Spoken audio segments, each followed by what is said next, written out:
शहरी आर्थिक शहर भारत के विकास, नवाचार और अवसरों के इंजन हैं। अब हम शहरी आर्थिक क्षेत्र। शहर भारत के विकास, नवाचार और अवसरों के इंजन हैं। अब हम टीयर 2 और 3 शहरों तथा तीर्थ कस्बों पर भी ध्यान केंद्रित करेंगे, जिन्हें आधुनिक अवसंरचना और बुनियादी सुविधाओं की आवश्यकता है। इस बजट का लक्ष्य उनके विशिष्ट विकास कारकों के आधार पर शहरी आर्थिक क्षेत्रों का मानचित्रण करके समूहों की आर्थिक शक्ति का उपयोग करने के लिए शहरों की क्षमता को और अधिक बढ़ाना है। सुधार सह परिणाम आधारित वित्त पोषण तंत्र से चुनौती मोड के माध्यम से उनकी योजनाओं को लागू करने के लिए 5 वर्षों में प्रति CER 5,000 करोड़ का आवंटन प्रस्तावित है।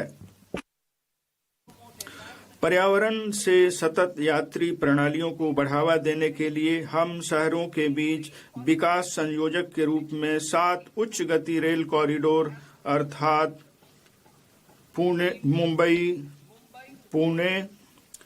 पुणे से हैदराबाद, हैदराबाद बेंगलुरु, हैदराबाद चेन्नई, चेन्नई बेंगलुरु, दिल्ली वाराणसी और वाराणसी सिल्लीगुड़ी विकसित करेंगे।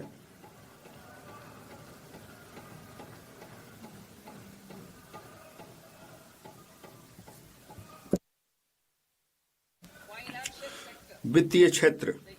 मजबूत तुलन पत्र, लाभप्रदता में ऐतिहासिक उच्च स्तर पर परिसंपत्तियों की बेहतर गुणवत्ता और देश के 98% से अधिक गांवों में कवरेज आज भारतीय बैंकिंग क्षेत्र की प्रमुख विशेषताएं हैं।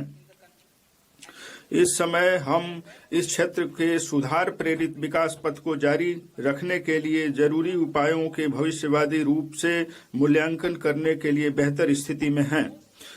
मैं वित्तीय स्थायित्व, समावेशन और उपभोक्ता संरक्षण को सुरक्षित करते हुए भारत के अगले चरण की विकास जरूरतों के अनुरूप इस क्षेत्र की व्यापक समीक्षा करने के लिए मैं विकसित भारत के लिए बैंकिंग पर उच्च स्तरीय समिति गठन करने का प्रस्ताव करती हूँ। ऋण संवितरण और प्रौद्योगिकी अपनाने के लिए स्पष्ट लक्ष्यों के साथ विकसित भारत के लिए NBFC हेतु विजन तैयार किया गया है।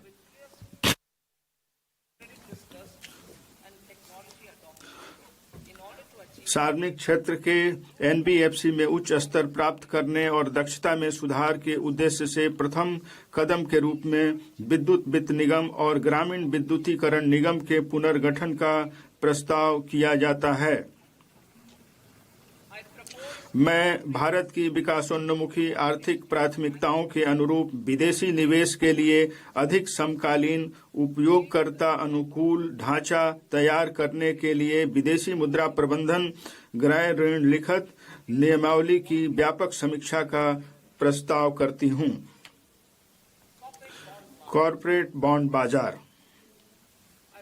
मैं एक ऐसे बाजार निर्माण की संरचना पेश करने का प्रस्ताव करती हूं जहां कॉर्पोरेट बॉन्ड क्षेत्र में निधियों और व्युत्पन्नों के लिए पर्याप्त अवसर हों। मैं कॉर्पोरेट बॉन्डों पर पूर्ण रिटर्न स्वैप शुरू करने का भी प्रस्ताव करती हूं। Municipal bond. बड़े शहरों द्वारा आर्थिक मूल्य के म्युनिसिपल बॉन्ड जारी करने को बढ़ावा देने के लिए मैं 1,000 करोड़ से अधिक का एकल बॉन्ड जारी करने के लिए 100 करोड़ के प्रोत्साहन का प्रस्ताव करती हूं। अमृत के अंतर्गत वर्तमान योजना जो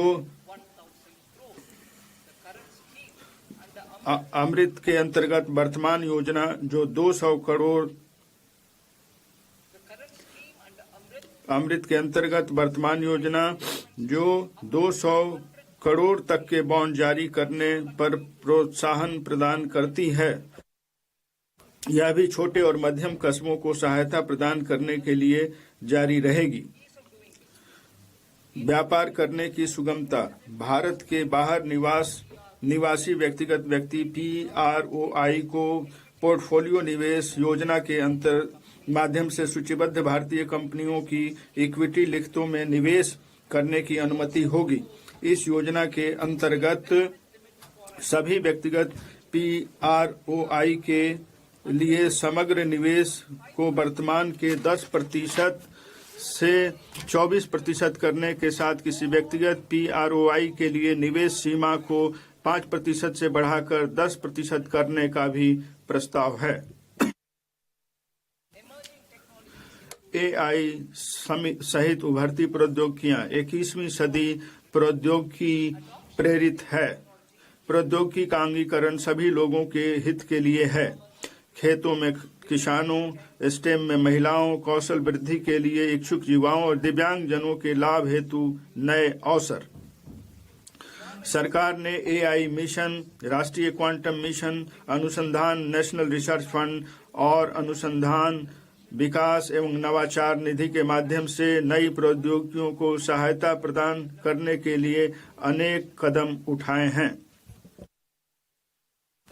हमारा दूसरा कर्तव्य आकांक्षाओं को पूरा करना और क्षमता निर्माण है। हमारी सरकार के 1 दशक से सतत और सुधार उन्मुखी प्रयासों के माध्यम से लगभग 25 करोड़ लोग विभिन्न स्तरों पर व्याप्त गरीबी से ऊपर उठ गए हैं।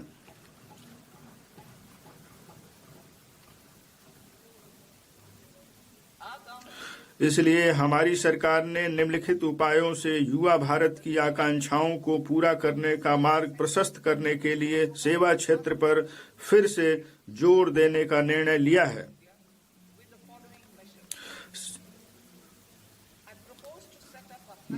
मैं विकसित भारत के मुख्य संचालक के रूप में सेवा क्षेत्र पर ध्यान केंद्रित करने के लिए उपायों की सिफारिश करने हेतु एक उच्च स्तरीय उच्चाधिकार प्राप्त शिक्षा से रोजगार एवं उद्यम स्थायी समिति के गठन का प्रस्ताव करती हूँ।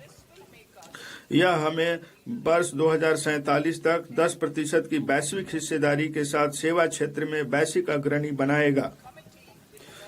यह समिति विकास, रोजगार और निर्यातों के लिए संभावनाओं को बढ़ाने के लिए क्षेत्रों को प्राथमिकता देगी। वे नौकरी और कौशल आवश्यकताओं पर AI सहित उभरती प्रौद्योगिकियों का प्रभाव का भी आकलन करेंगे और उसके लिए उपायों का प्रस्ताव करेंगे। विकसित भारत के लिए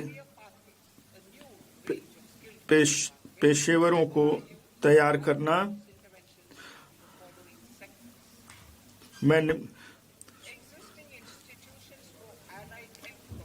हमारे युवाओं के लिए कुशल कैरियर मार्ग की एक नई श्रृंखला तैयार करने के लिए मैं निम्नलिखित क्षेत्रों में पहल करने का प्रस्ताव करती हैं।